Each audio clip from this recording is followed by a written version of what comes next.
हम सिर्फ भविष्य में अच्छी तरह से जीने के लिए अतीत में हुआ हर एक गलती को वर्तमान में बार बार याद करते हैं ताकि भविष्य खराब ना हो जाए। लेकिन आज जिसकी कहानी सुनाने जा रहा हूँ वो अपनी फैमिली को बचाने के लिए और उनके साथ खुशी से रहने के लिए अपने अतीत को ही पूरी तरह से मिटा दिया। लेकिन क्या उसका अतीत उसका पीछे छोड़ देगा इतनी आसानी से? तो चलो शुरू करते हैं आज की कहानी। ये कहानी है पार्थिवन की। वो अपनी फैमिली के साथ हिमाचल प्रदेश में रहता है। उसकी फैमिली में उसकी बीवी सत्या, एक बेटा सिद्धार्थ और एक बेटी चिंटू है। पार्थिवन बचपन से ही अनाथ था। 20 साल पहले उसका शादी सत्या से हुआ था। उसके बाद सत्या की जॉब की वजह से पार्थिवन सत्या के साथ हिमाचल में परमानेंटली शिफ्ट हो गया।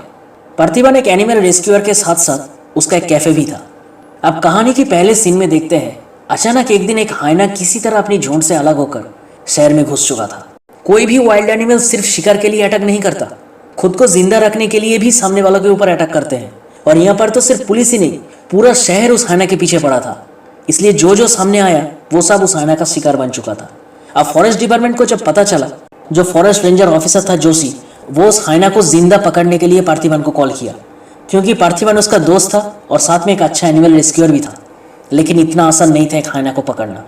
इसलिए पार्थिवन और जोशी ने एक प्लान किया। प्लान था पार्थिवन उसका ध्यान बटाएगा और जोशी ट्रायंगुलर गन से उसे शूट करके बेहोश करेगा। लेकिन प्लान फेल हो गया क्योंकि ट्रायंगुलर गन जैम हो चुका था। ऊपर से वो हाइना एक स्कूल के बाउंड्री में घुस चुका था। सामने कुछ स्कूल के बच्चे भी थे, इसलिए बैकअप प्लान बनाने के लिए टाइम नहीं था। अब स्कूल के उन बच्चों को बचाने के लिए पार्थिवन खुद मैदान में उतर गया और जोशी को कहा, मेरे बेटे के पास जैवलिन है, उसके शू लेसेस लो और ट्रायंगुलर जैवलिन से बांधकर मेरी तरफ फेंको, कोई और चारा नहीं है। अब पार्थिवन का बेटा सिद्धार्थ एक जैवलिन थ्रोअर एथलीट था। उसने जैवलिन सही तरीके से थ्रो किया और पार्थिवन के पास पहुंच भी गया। लेकिन हाइना की अटैक की वजह से जैवलिन टूट गया। काफी देर तक लड़ाई के बाद किसी तरह पार्थिवन ट्रायंगुलर की मदद से उस हाइना को बेहोश कर दिया। अब सबको बचाने के बाद पार्थिवन कोई क्रेडिट ना लेकर एक आम पब्लिक की तरह भीड़ में घुसकर उस जगह से निकलकर सीधे अपने कॉफी शॉप में पहुंच गया। पार्थिवन एक एनिमल रेस्क्यूअर के साथ साथ एनिमल्स के ऊपर कुछ ज्यादा ही उसका लगाव था, इसलिए कुछ दिन बाद उसने परमिशन लेकर उस हाइना को एडॉप्ट भी कर लिया। अब पार्थिवन अपनी फैमिली के साथ बहुत खुशी से रहता था। अब शहर में कुछ दिन पहले एक और इंसिडेंट हुआ था। किसी ने कलेक्टर को मारने के लिए दूसरे स्टेट की एक गैंग को सुपारी दिया था और वो गैंग कलेक्टर के घर में घुसकर कलेक्टर के साथ साथ पूरी फैमिली को ही मार दिया था। लेकिन शहर में चारों तरफ पुलिस की नाकाबंदी की वजह से वो लोग शहर के अंदर ही छुप गया। अब जिसने सुपारी दिया था उसने उन लोगों को फोन करके कहा, 1 हफ्ते कहीं भी छुप जाओ, थोड़ा शांत होने दो, उसके बाद पेमेंट लेकर चले जाना। उन लोगों के पास पैसा नहीं था, इसलिए रात में सुनसान रोड पर लोगों को मारकर लूटपाट करना शुरू कर दिया। वो लोग हर रोज किसी न किसी को अपना शिकार बना रहा था। एक रात वो लोग पार्थिवन के कॉफी शॉप में पहुंच गया, लेकिन कॉफी शॉप बंद हो चुका था। और उस वक्त कॉफी शॉप के अंदर पार्थिवन, उसकी बेटी और उसी कॉफी शॉप में काम करने वाली एक लड़की थी जो बस निकलने ही वाली थी। और उसी वक्त उस गैंग में से एक लड़का कॉफी शॉप के अंदर आया। उसने उस लड़की को गन पॉइंट पर रखकर पार्थिवन को कहा, एक चॉकलेट कॉफी लेकर आ। उस वक्त पार्थिवन के पास जितने भी कैश था सब कुछ दे दिया। फिर भी उसने कहा, चॉकलेट कॉफी लेकर आ। वो बस टाइम ले रहा था ताकि गैंग के बाकी सब लोग आ जाए। अब गैंग के सभी लोग आते ही वो लोग तीनों को ही मारने का प्लान किया। लेकिन पार्थिवन को थोड़ा सा वक्त मिलते ही उसने सबको मारना शुरू किया।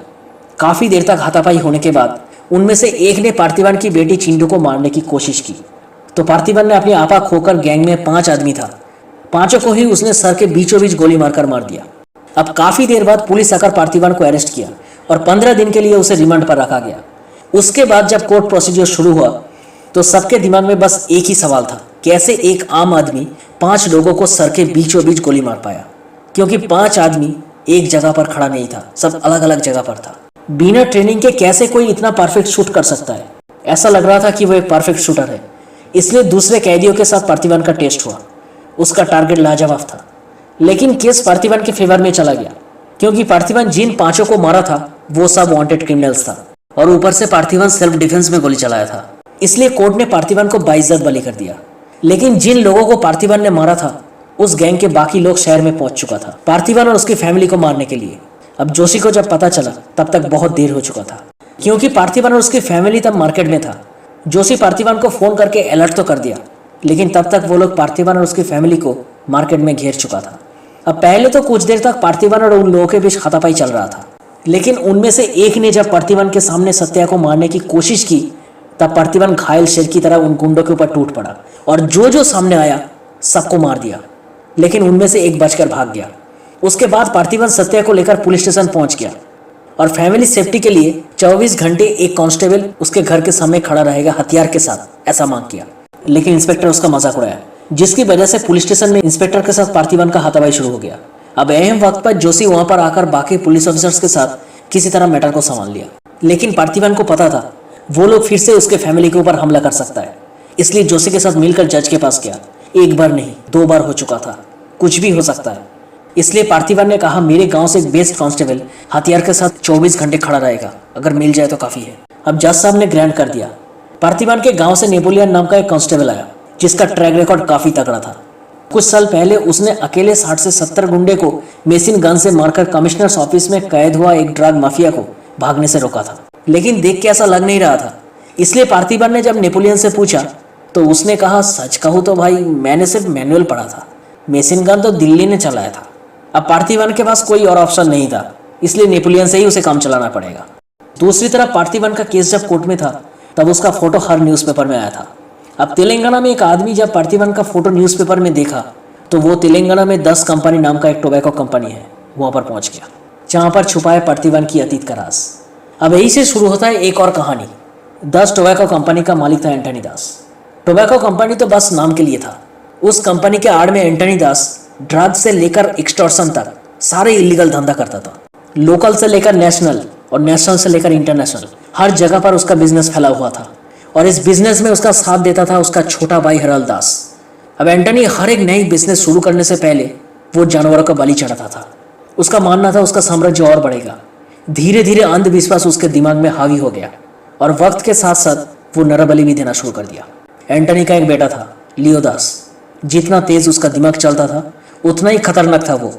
किसी को मारने से पहले दोबारा नहीं सोचता था, फिर चाहे वो पुलिस वाला हो या आम इंसान। लियो का एक ट्विन सिस्टर भी था। एक दिन एंटनी को पता चला उसके नए बिजनेस शुरू करने से पहले वो जिस भाग्य रेखा वाले इंसान को ढूंढ रहा है नरबलि के लिए, वो भाग्य रेखा लियो और उसकी ट्विन सिस्टर से मिलता है। उसने दोनों में से अपनी बेटी की बलि देने के बारे में सोचा, लेकिन लियो अपनी बहन से बहुत ज्यादा प्यार करता था। अपनी बहन को बचाने के लिए लियो अपने बाबा एंटनी और चाचा हेडोल से दुश्मनी मोड़ लिया। लेकिन हेडोल लियो के सामने उसकी बहन को चाकू मारकर मार दिया, जिसकी वजह से लियो गुस्से में आकर पूरी फैक्ट्री में आग लगा दिया। एक झटके में 10 टोबैको कंपनी खत्म हो गया। सब कुछ देखकर एंटनी गुस्से में आकर लियो को गोली मारकर वहीं पर मार दिया, और लियो की शक्ल पार्थिवन से मिलता है। इसलिए एंटनी कुछ लोगों को लेकर हिमाचल पहुंच गया पार्थिवन से मिलने। लेकिन पार्थिवन अपनी जिद पर अड़ा रहा कि वो लियो नहीं है।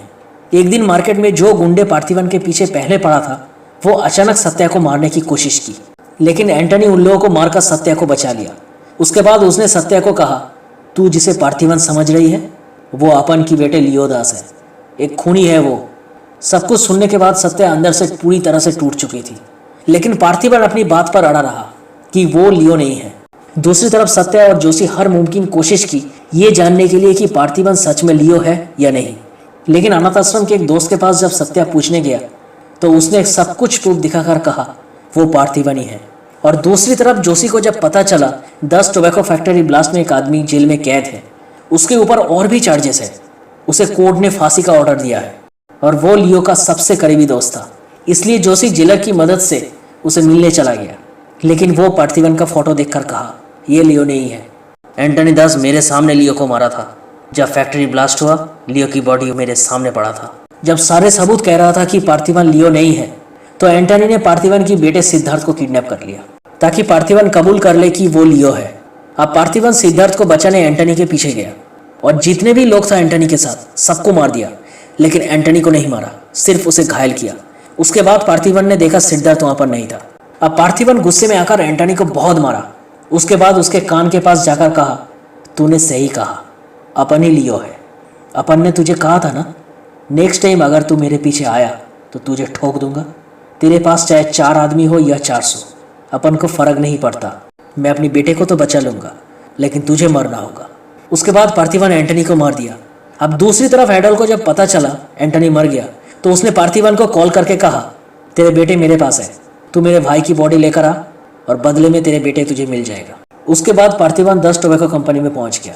अब पार्थिवन पहुंचने के बाद हेडोल ने कहा तू कबूल नहीं करेगा ना कि तू लियो है? चल ठीक है, मेरे आदमी लोग तेरे घर के सामने हैं, मार देगा तेरी बीबी और तेरी बच्ची को।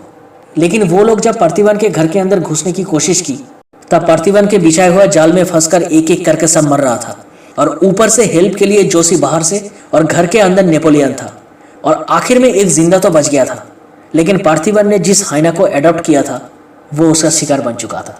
अब दूसरी तरफ पार्थिवन 10 टोबैको फैक्ट्री के अंदर एक एक करके सभी गुंडे को मार दिया और आखिर में पार्थिवन हडल को कहा, चाचा अपन ही लियो है, तुझे तो उसी दिन ठोक देना चाहिए था जिस दिन तूने अपन की सिस्टर को मारा था। इससे पहले हडल कुछ कर पाता, पार्थिवन ने उसे मार दिया। उसके बाद पार्थिवन अपने आप में कहने लगा, अपन ने जाने अनजाने में बहुत सारे गलती किया है, सुधरने के लिए अपन को बस एक ही मौका मिला है, इसलिए इस परिवार को रक्षा करने के लिए अपन सब कुछ कर सकता है, फिर चाहे कितना भी नीचे गिरना पड़े और चाहे कितना भी झूठ क्यों ना कहना पड़े। ये अपन का परिवार है, इसके लिए अपन जान दे भी सकता है और किसी का जान ले भी सकता है।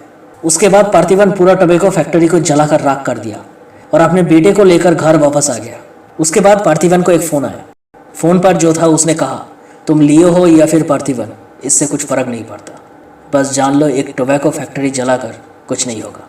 अगर इस देश को नशा मुक्त करना है तो तुम्हारी ज़रूरत पड़ेगा, तैयार रहना, मैं दोबारा फ़ोन करूँगा।